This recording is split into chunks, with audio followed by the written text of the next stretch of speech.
Құрметті оқырмандар, әңгіме басталмас бұрын лайк, комментарий жазып қолдап кетіңіздер. Және бізді қай қаладан тыңдап отырғандарыңызды да жаза кетіңіздер. Мен ауылдың шетінде жатаған 2 бөлмелі лашықта өмір сүрген қыз едім. Күн сайын таңертең тұрып қораға жүгіретін, шелегімен сүйретіп су таситын, пеш жағатын, іні-сіңлілеріммен нан таласып өсетін балалық шақ менің тағдырымның ең тұнық беттері болып қала бермек. Мен үйдегі жалғыз сұлу қыз едім. Әкем сондай жуас, мейірімді жан болатын. Маған күнім дейтін, басымнан сипап, құлыным, сен бір күні аспанда жарқырайсың деп күлімсірейтін. Сол сөздерге сеніп өстім. Ағам, сіңлілерім, інілерім бәрі анама тартқан еді. Мен ғана тек әкеме тарттым. Анам бізге көбіне салқын қабақпен қарайтын. Жұмысы, уайымы көп болды ма, әлде жүрегінің түбінде бізге деген реніш болды ма, білмеймін. Бірақ ол біз үшін ешқашан уайымдап қам жемейтін. Мектеп формасы жыртылса да жаңасын әпермейтін. Киімді көбіне апайларымыздан киіп өстік. Соған қарамастан мен әрдайым таза, жинақы және көзге түсетін қыз болуға тырыстым. Бала күнімнен ән айттым, радиодан шыққан ескі әуендердің бәрін жатқа айтатынмын. Мектепте ән салып жүріп, кештерде танылып, ауылдың кішкентай жұлдызына айналдым. Ән айтқанда бәрі тына қалатын. Ал менің жүрегім дүрсілдеп өмірге ғашық болып кететінмін. Арада жылдар өтіп жатыр. Мен де бой жетіп, ұзын бойлы, сұлу қыз болдым. Ел сүйсінетін даусым бар. Түрімде, мүсінімде жігіттерді тамсандыратындай еді. Ағам ол жылдары мектепті әлдеқашан бітіріп Астанада жұмыс жасап жүрді. Қара торы сұлу жігіт еді. Құрбыларым жиі айтатын. Астанадан жұмыстан келген еді, кеш келген еді. Ішім ауырып тұр деп жатып қалды бірде. Жолдан ұшынып қалған деп ойладық. Сол күні әке-шешем той-тойлап қонаққа кеткен. Таңға жоқ келді. Әдеттегідей бәріміз ұйқыдамыз. Таңертең ағамды ояттық, тұрмады. Түскі уақытта ояттық, тұрмады. Сол күні ағамнан айырылғанымызды кеш білдік. Өкініш өртенді. Ол ағайда жұмыстан енді келіп, шай тамағын ішкелі жатыр екен. Орнынан атып тұрып, құралдарын алып үй жаққа қарай жылдам тұрды. Әлі де үміттеніп келемін. Ағам тек есінен танып ұйықтап жатқан секілді, бірақ олай емес екен. Бұл өмірден қоштасқаннан кейін әкеме бұл өте қатты бір соққы болды десем болады. Ол екеуі күн сайын ақша жинап, өз қолдарымен жаңа үй тұрғызамыз деп армандап жүретін. Қаншама жоспарлар, армандар бәрі әп-сәтте күл-талқан болды. Ағамның 40-ын өткізуге дайындалып жатқан едік. Үйдің іші азалы, үнсіздікке толы. Көңілім алаңдап, жүрегім ауырып тұрса да жамандыққа қимай жүрдім. Сол күні әкем мал сатып алам деп үйден шыққан, бірақ сол сапар қайтып оралмас жол болыпты. Сөйтіп жүргенде ақыры бір күннен кейін сүйегін таптық. Қораның артқы жағында орналасқан. Ескі ашық құдықта. Ол құдықтың беті баяғыда ескі шифрмен ағашпен жабыла салған еді. Әкемнің аяғы тайып кетіп, ішіндегі тат басқан темірге қара құсы тиіп, сол сәтте өмірмен қоштасқан екен. Анам жесір атанғалы әбден бұзылды. Бұрын әкемнен бата алмай жүрген екен. Алдымен қайныларымен, кейін көрші еркектермен жақын болғанын естідім. Түр десең түрі де жоқ. Сонда деймін, қай жеріне қызыққан екен еркектер. Кәдімгідей былшиған, қарны салақтаған әйел. Үнемі қолтығынан иіс шығып жүретін. Бірақ сондай болса да еркектермен жақын болып жүрді. Мен оянып кеттім. Анам орнымда жоқ, шошып кеттім. Бір жағдай болды ма деп. Әлгі сарайдан жатқан бір түрлі дыбыс шықты. Жетіп барып есікті ашқанымда көрген көзімді еріксіз жұмып алдым. Есікті ашқанда анамның нашар иісімен көрші еркекпен басқа жерден шыққан иістері бұрқыта қалды. Анам жалаңаш, еркек жартылай. Сөйтіп олар өз дегенін жасап жатыр екен.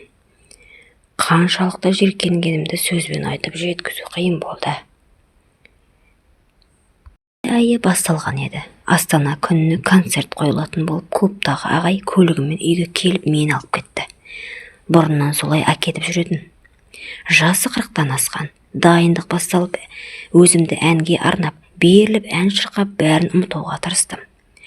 Менен бөлек оқушылар жігіттер, қыздар болды. Әлгі ағайым қайтар уақытта көлігіне бәрімізді тиеп, үйіне таратып жүрді.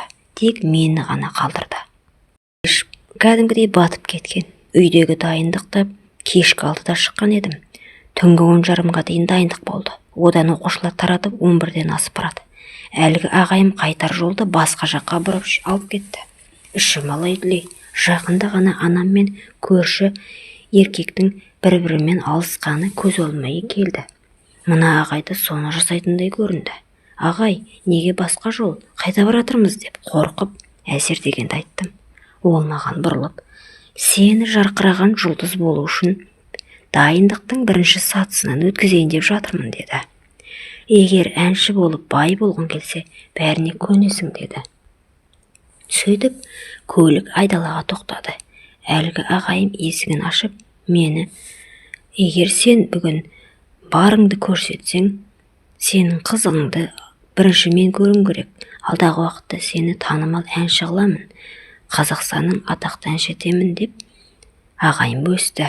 Оның жаман қылық жасайын деп тұрғанын біліп, сезіп, қашып кеткім келді. Бірақ қашып кете алмадым. Ол мені әбден қорқытты. Егер бұл жағдайды айтсаң, өзің масқара боласың деді. Сүйретіліп үйге келдім. Анам жоқ екен. Оның қаңғуымен қыдырыс таусылмайтын болды. Тағы да көрпе астына тығылып жылап жатырмын. Сондай қорланатынымды неге алдын ала білмедім екен деп. Ұзамай әлгі ағаймен жақын болып, көңілдесі болып, біраз жерден бас жүлде алдым. Ол жүлдені ақшамен емес, басқа жолмен таптым. Мектеп бітіруге таяп қалғанда бір сайысқа бардым. Жюри ең үлкендеу қарт кісі екен. Сонымен бірге болу керек болды. Балғын жас денемді сыйладым. Атақ үшін әлгі сорлы шалға сорланып айтқанын қылдым.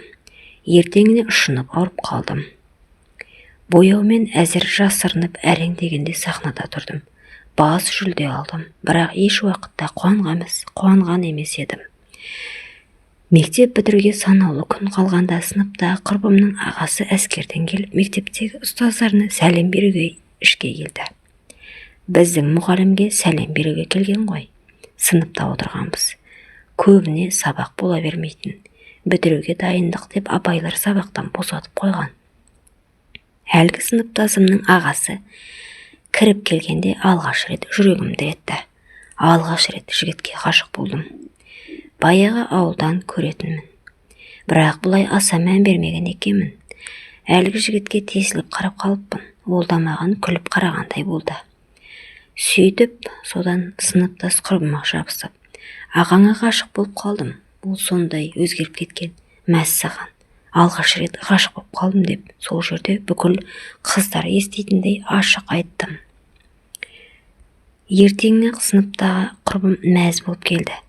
Сені ағамда ұнатып қалыпты, кездесуге шығасың ба деп қарап тұр. Иә, кездесуге шығамын. Нешеде екен дедім. Олай біздің алғашқы кездесуім болды. Өлерде ғашық болдым. Ол жігітте мен десе баяғын барлығына дайыр болды. Мектеп бітірген соң кешкі отырыста кездестік. Сол күні етекірім жоғып келетін күн еді. Соны пайдаланып әлгі жас еш уақытта төсекте болмаған ғашығыммен жабысып, оны дегенмен жеттім. Сол түні бірге болған біздер махаббатқа күйіп, мен аттестат алғанша кездесіп жүрдік. Аттестат алған бойда ол мені алып қашып әйел етті. Ата-енем мені жақтырмай біраз жыл бойы бөлек тұрып, осы жылдары ғана арамызға сыйластық бар. Күйеуіме ғашық болғаным сонша атақтан, әншіліктен бәріне бас тарттым. 18 жасымда тұрмысқа шығып, 28 жасымда құрсақ көтердім. 10 жыл бойы емделдім. Неше түрлі инфекция болды. Күйеуіме айтпай емделдім. Күйеуім үнемі военный жұмыста жүргесін, көп сырымды біле қоймайтын. Десе де Аллаға шүкір, мені еш уақытта тастап кетпеді.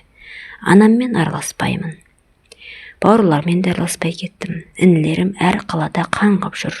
Сіңілдерім анам және мен сияқты жеңіл жүрісті болған екен. Ата-енем сол үшін де мені жақтырмаған шығар. Құдағи деп анамды үйіне шақырмаған. Себебі ол оның қандай әйел екенін білген екен. Бір жылдары естідім, анам айтыпты, шалқардың ең тәуірі қызын біз алған екенбіз деп. Сол кезде ішім алай дүлей болды. Барлығы анамның кесірі ғой.